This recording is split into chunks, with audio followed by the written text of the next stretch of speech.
Julien Méchin, bonjour. Vous êtes le créateur de Creads, l'agence participative, une agence qui est spécialisée dans le crowdsourcing. Parlez-nous de votre agence. Bonjour. Alors Creads, c'est une start-up que j'ai lancée il y a 4 ans. On est spécialisé dans la co-création, dans le crowdsourcing. Le crowdsourcing, l'idée c'est de faire participer les internautes. Le meilleur exemple c'est Wikipédia, c'est l'encyclopédie la plus complète du monde qui a été réalisée par des inconnus partout à travers la planète. Nous, on adapte le crowdsourcing à la communication. L'idée, c'est de centraliser la créativité des internautes pour la mettre au service des entreprises. Et aujourd'hui, on rassemble une communauté de 40 000 designers. L'agence a 4 ans. Vous avez commencé comment? Qu'est-ce qui vous a donné l'envie de créer cette participativité? Alors, on s'est rendu compte qu'il y avait une créativité foisonnante sur Internet. On s'est aussi rendu compte que parfois, travailler sur un projet de création pouvait être quelque chose de frustrant, où on pouvait parfois manquer de créativité. On a décidé de relier la créativité des internautes avec les entreprises, les annonceurs, et ça a bien fonctionné. Typiquement sur un projet de création de noms, de logos, de slogans, d'affiches, on a un brief donné. Pour un brief donné, on peut avoir plusieurs dizaines, parfois plusieurs centaines de créations sur mesure en quelques jours. Donc notre maître mot, c'est vraiment la créativité et la réactivité. Donc la vitesse fait partie de ça. Est-ce que c'est parce que les médias sociaux aujourd'hui le permettent? Comment est-ce que vous trouvez vos talents? Comment est-ce que vous trouvez vos clients? Alors aujourd'hui, on rassemble 40 000 designers. On a fait beaucoup d'efforts sur les 1000 premiers pour aller les chercher sur des communautés déjà existantes. Puis ensuite, ce sont les annonceurs que l'on a proposés, les briefs, les projets que l'on a proposés qui ont permis de créer un bouche à oreille et quelque chose de vertueux autour de notre plateforme, notamment avec les réseaux sociaux, parce qu'on est au cœur du web, on est au cœur des médias sociaux et de ce qui se fait dans le participatif. Donc effectivement, ça nous a permis de rapidement accroître, agrandir cette communauté.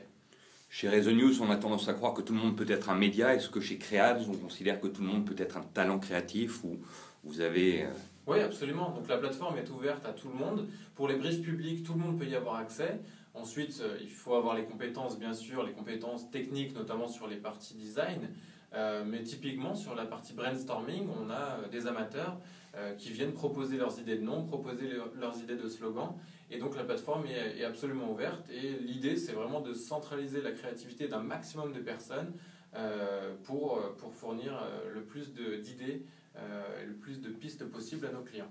Les marques aujourd'hui font de plus en plus appel, souvent de par leur propre chef, au crowdsourcing. Il est évident et logique que des agences comme la vôtre ont un rôle à jouer. C'est une émergence de plus en plus récente. Il y a de plus en plus d'agences un peu partout dans le monde. En France, vous êtes encore le leader parce que vous avez trusté en premier, avec beaucoup d'intelligence, cette position. Est-ce que vous voyez la tendance? Comment évolue la tendance d'après vous? Est-ce que vous croyez qu'il y en a plus qui vont arriver sur le marché, que ça se mondialise, que c'est local? Alors clairement, c'est un métier qui est mondial par essence. Nous, on travaille avec des clients de plus de 15 pays. On a un bureau à Paris, on en a aussi un à Barcelone et un à Tokyo. Concernant les créatifs, on travaille avec des créatifs du monde entier qui sont donc qui parlent francophone, qui sont francophones, hispanophones ou japonais, pardon. Et donc là, ça représente à peu près le monde entier. On va bientôt sortir la version anglophone, donc qui va nous permettre de toucher encore plus de créatifs et encore plus de clients. Sur la tendance, effectivement, le modèle a fait ses preuves.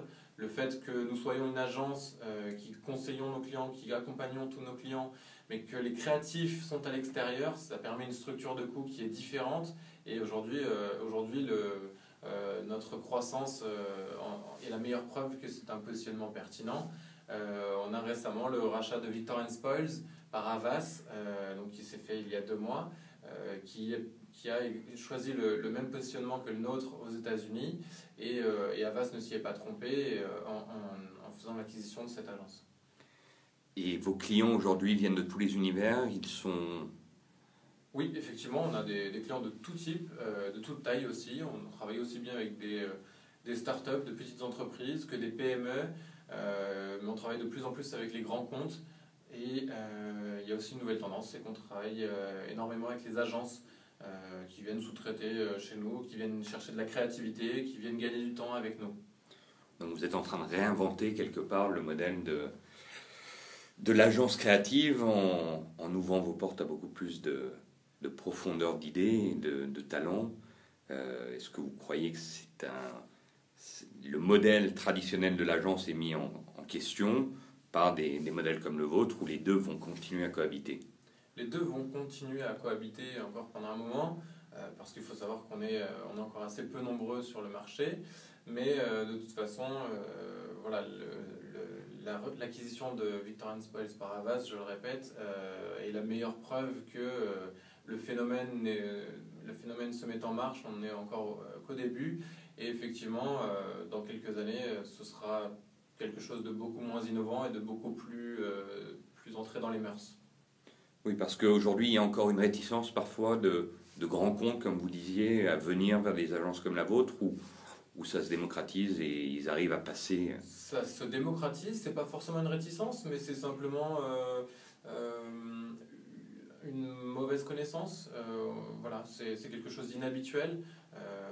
Donc voilà, le Havas va nous aider à démocratiser le principe auprès des clients. Il faut un petit peu de temps pour qu'ils s'habituent. C'est une excellente nouvelle pour Creads, Ouais. pour vous et pour vos clients. Complètement. Écoutez, merci beaucoup de nous avoir donné du temps. Merci à vous.